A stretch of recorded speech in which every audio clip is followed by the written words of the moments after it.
मेरे अभिन्न मित्रों, नमस्कार।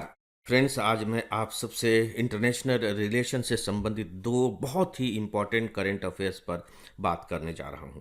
जी हाँ, आपने महसूस किया होगा कि पिछले कुछ सालों से, लगभग 2-3 सालों से करंट अफेयर्स का जो कंटेंट है वो आपके क्वेश्चन पेपर में ज़्यादा होता जा रहा है, उसका प्रतिशत बढ़ता जा रहा है।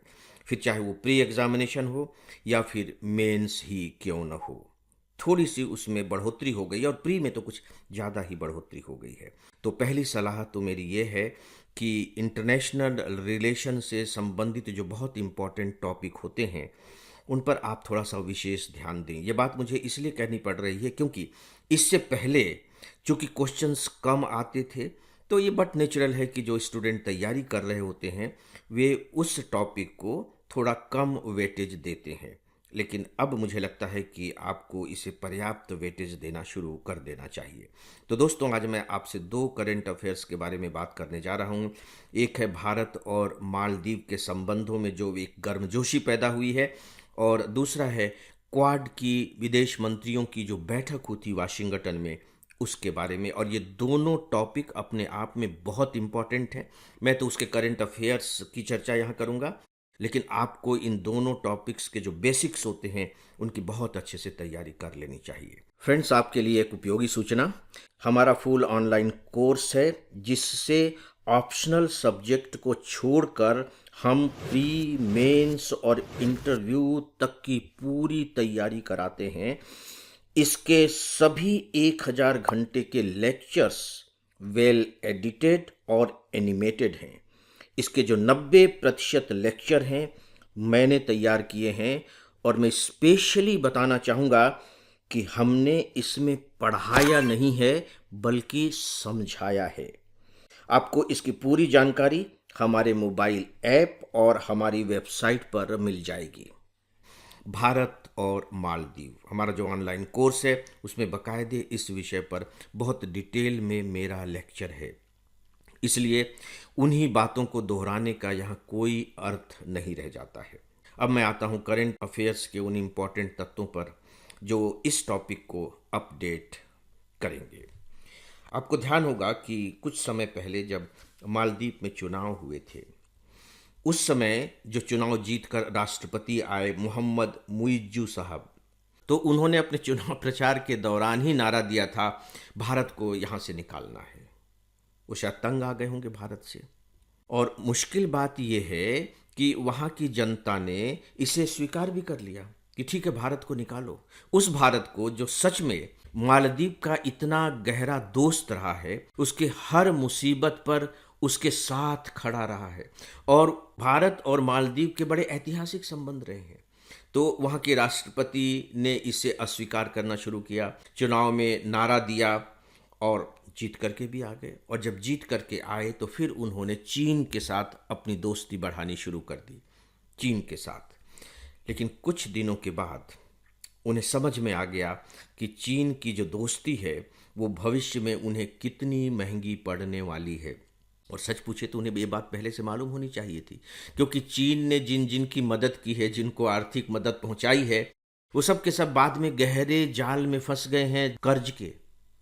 उनको बाद में होश आया होगा, उन्हें भी महसूस हुआ होगा कि हम भी अब फंसने जा रहे हैं। तो दोस्तों, सबसे बड़ा मोड़ इन संबंधों में उस दिन आया जब मालदीव के 60वीं स्वतंत्रता की वर्षगांठ पर वहाँ के राष्ट्रपति ने हमारे प्रधानमंत्री जी को आमंत्रित किया, और भारत उसकी सारी पुरानी बातों को भुला करके हमारे प्रधानमंत्री जी वहाँ गए भी। तो ये गर्मजोशी का बहुत बड़ा प्रमाण है। अब आप देखिए कि वहाँ हुआ क्या। सबसे इम्पॉर्टेंट वहाँ जो बातें हुई हैं वो 3-4 बातें हैं जिनकी मैं यहाँ चर्चा करना चाहूँगा। पहली बात कि वहाँ इस समय एक डाक टिकट जारी किया गया। देखिए, डाक टिकट जारी करना कोई बहुत बड़ी घटना नहीं होती है। 60वीं वर्षगांठ है, डाक टिकट आप जारी करेंगे, लेकिन उस डाक टिकट पर छपा क्या है ये बहुत इंपॉर्टेंट है। उस डाक टिकट पर आप कल्पना करके देखिए, उस डाक टिकट पर एक तो भारतीय नाव उरु का चित्र उकेरा गया। उरु जो है वो केरल की एक नाव है, लकड़ी की नाव है, प्राचीन समय का नाम उरु। और जो दूसरा चित्र उकेरा गया वह मालदीव की मछली पकड़ने वाली नाव का था, और उस नाव का नाम है वधु धोनी। एक साथ दोनों चित्र उकेरे जा रहे हैं 60वीं वर्षगांठ पर। इसका मतलब है कि मालदीव को समझ में आ गया कि भारत की उसे आज ही जरूरत नहीं है, ऐतिहासिक काल से उसकी जरूरत रही है। दोस्तों, इसके बाद भारत ने जो वहाँ किया है आप उसे थोड़ा सा समझ लीजिए, बस थोड़ी सी बात है। सबसे बड़ी बात यह है कि भारत ने मालदीव को 4850 करोड़ रुपए, ऑलमोस्ट 5000 करोड़ रुपए का लाइन ऑफ क्रेडिट प्रदान किया है। लाइन ऑफ क्रेडिट का मतलब है कि एक प्रकार से आप यूं कह लीजिए कि ब्याज मुक्त ऋण दिया है। एक तरीके से, एग्जैक्ट नहीं, लेकिन समझाने के लिए मैं ये बात कह रहा हूं। भैया, मालदीव की आबादी ही कुल कितनी है सोच करके देखिए। 1200 द्वीपों से बना ये मालदीव बना। छोटे छोटे द्वीप हैं, इसमें आबादी तो बहुत ही कम द्वीपों पर है, और यहाँ की आबादी है लगभग 5 लाख। और अगर आप 5 लाख की आबादी वाले देश को 5000 करोड़ रुपए के लगभग दे रहे हैं तो ये कोई छोटी राशि नहीं है। मालदीव तो मैं गया हुआ हूँ, एक साइकिल ले लीजिए आप और पता लगा कि घंटे 2 घंटे में आप पूरा मालदीव का चक्कर लगा करके आ जाएंगे। लेकिन पर्यटन वहाँ बहुत विकसित है। वहाँ के जो द्वीपों पर है वो पर्यटन, और भारत से बहुत सारे पर्यटक जाते भी हैं। आपको ध्यान होगा कि कुछ समय पहले हमारे प्रधानमंत्री जी ने जब लक्षद्वीप में पर्यटन की बात की थी तो मालदीव के कुछ मिनिस्टर्स ने इसे इस रूप में लिया था कि प्रधानमंत्री कह रहे हैं कि मालदीव मत जाओ, और उस समय वहाँ के जो राष्ट्रपति थे उन्होंने एक अच्छा कदम उठाया था कि उन मंत्रियों को बर्खास्त कर दिया अपने मंत्रिमंडल से। फ्रेंड्स, जो दूसरा तथ्य वो यह कि भारत ने 72 भारी सैन्य वाहन वहाँ की सेना को प्रदान किए। 72 सैन्य वाहन। मुझे याद आ रहा है कि जब मैं मसूरी एकेडमी में ट्रेनिंग में था उस समय मालदीव का एक यंग पर्सन, मुझे उसका चेहरा मोहरा भी याद है, वो बकायदे हमारी एकेडमी में ट्रेनिंग ले रहा था। उस समय ये स्थिति थी, अब की क्या स्थिति है मुझे नहीं मालूम, लेकिन इस तरह से हमारे इतने पुराने संबंध उनके साथ रहे हैं। तो दोस्तों, ये थोड़ी सी बातें मैंने आपको बताई है। देखिए, यहाँ आपको दोनों तरफ से इस तथ्य को देखना होगा। ऐसा नहीं कि मालदीव को ही हमारी ज़रूरत है, हमें भी मालदीव की ज़रूरत है, क्योंकि वह हिंद महासागर में है, स्थित है। आप जानते हैं हिंद महासागर में हमारे कितने हित शामिल हैं, इसके बारे में भी आप जानते हैं। और हिंद महासागर में सबसे ज़्यादा चुनौती कौन हमें दे रहा है? हमें ही नहीं, बल्कि सच पूछे तो अमेरिका को, जापान को, ऑस्ट्रेलिया को, और वहाँ भी जो आसपास के जो दूसरे राष्ट्र हैं उन सबको चीन दे रहा है। और यदि सच में मालदीव चीन की बिल्कुल गोदी में जाकर के बैठ जाता है तो यह अपने आप में हमारे लिए भी बहुत नुकसानदेह बात होगी। लेकिन यहाँ सबसे बड़ी बात यह है दोस्तों कि बिल्कुल विरोध में जाने के बावजूद, मालदीव भारत के बिल्कुल विरोध में चला गया था, भारत ने अपने धैर्य का परिचय दिया है। पड़ोसी फर्स्ट की उसकी जो पॉलिसी रही है उसने अपना काम किया है, और उस काम ने यहाँ अपना करिश्मा दिखा दिया है। दोस्तों, जो दूसरी खबर है वो छोटी सी खबर है, वो क्वाड के विदेश मंत्रियों की बैठक को लेकर है।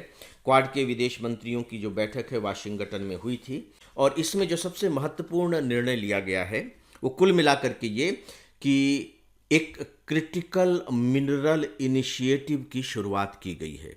क्रिटिकल मिनरल्स यानी कि वे खनिज पदार्थ जो बहुत ही महत्व के हैं, क्रिटिकल मिनरल्स। और इसके इनिशिएटिव का मतलब है कि अब ये जो चारों देश हैं इन क्रिटिकल मिनरल्स के बारे में क्या करें, कैसे आपस में सहयोग को बढ़ाएं। तो इस सहयोग को बढ़ाने की जरूरत क्यों पड़ गई? बहुत स्पष्ट इसका कारण है। इन क्रिटिकल मिनरल्स का जो सबसे बड़ा जो उत्पादक राष्ट्र है वो चीन है। सबसे ज़्यादा चीन में इनका उत्पादन हो रहा है, या कह लीजिए कि इनका खनन हो रहा है। और ये हमारे लिए बहुत ज़रूरी है, दुनिया के लिए बहुत ज़रूरी है। जो मॉडर्न टेक्नोलॉजी आ गई है उसके लिए बहुत ज़रूरी है। अब आप समझ गए होंगे कि किस तरीके से, चूंकि इन मिनरल्स पर चीन का दबदबा है तो वो अलग तरीके से अपनी दादागिरी दिखाता है, नेगोशिएट करता है, और इससे जो हमारी पूरी की पूरी जो आपूर्ति श्रृंखला है वो बाधित होती है। चीन पर दुनिया की निर्भरता बढ़ती चली जा रही है। और ये जो क्वाड की स्थापना हुई, आपको मालूम है कि चीन का जो दबदबा बढ़ रहा है पूरा इधर पैसिफिक एरिया में, उसको कम करने के लिए किया गया है। चारों देश इसलिए एकजुट हुए हैं तो सीधी सी बात है कि उन्होंने ये इनिशिएटिव लिया है कि इन खनिज पदार्थों के बारे में हम आपसी सहयोग को बढ़ाएं और चीन पर जो हमारी निर्भरता है उसे हर संभव कम करें। तो दोस्तों, क्वाड के बारे में बस इतना ही, और इसी के साथ ही आज के इस डेली ऑडियो लेक्चर को यहीं समाप्त करता हूँ। नमस्कार।